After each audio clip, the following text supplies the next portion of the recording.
সবাইকে JM showbiz চ্যানেলে স্বাগতম। নতুন একটি নাটকের আপডেট জানাবো আজকে। আলোচিত পরিচালক জাকারিয়া শৌখিন পরিচালিত এবং ইয়াশ সোহান ও নাজনীন নিহা অভিনীত নাটক উইশকাট। সম্প্রতি নাটকটির ট্রেলার প্রচারিত হয়েছে।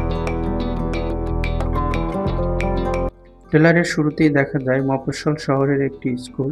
এই স্কুলে নতুন একজন ছাত্রী ভর্তি হয়, নাজনীন নিহা। ভর্তি হওয়ার পরে সে ওই স্কুলের সব ছাত্রের ক্রাশে পরিণত হন। স্কুল টিমের ক্যাপ্টেন থেকে শুরু করে আমাদের নাটকের নায়ক ইয়াশ রোহান সবাই প্রেমের অফার দেয় নাজনীন মিয়াকে। নাটকে আছে আরও দুটি ক্যারেক্টার, মজার চরিত্র ঘুষখোর স্কুলের দারোয়ান এবং কড়া একজন দাজ্জাল শিক্ষক।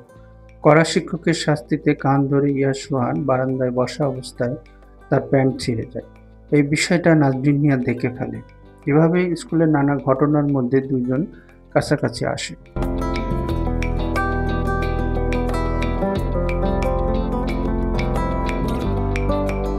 নাজনীন ইয়াশকে জানায় তার মন জয় করতে হলে তার 5টি উইশ পূরণ করতে হবে।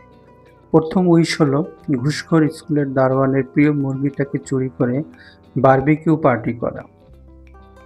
দ্বিতীয় উইশ হলো দাজ্জাল স্যারের ক্লাসে দাঁড়িয়ে নিহাকে ভালোবাসার কথা বলতে হবে। তৃতীয় উইশ হলো তাকে নিয়ে একটি কবিতা লিখে ঝুম বৃষ্টির মধ্যে তা পড়ে শোনাতে হবে। 3টি উইশ পূরণ করার পর তাদের মধ্যে সমস্যার সৃষ্টি হয় এবং নিহা অন্যত্র চলে যায়। যাওয়ার সময় চতুর্থ উইশ দিয়ে যায়, আর তা হলো তাকে খুঁজে বের করার। তাকে খুঁজে বের করতে পারলে পঞ্চম উইশ কার্ডটি দিবে। এরকম একটি জমজমাট কাহিনী নিয়ে আসছে উইশকাট নাটকটি। 14ই আগস্ট ক্যাপিটাল ড্রামা নামক ইউটিউব চ্যানেলে নাটকটি প্রচারিত হবে। জেএম শোবিজের পক্ষ থেকে নাটকটির সাফল্য কামনা করছি।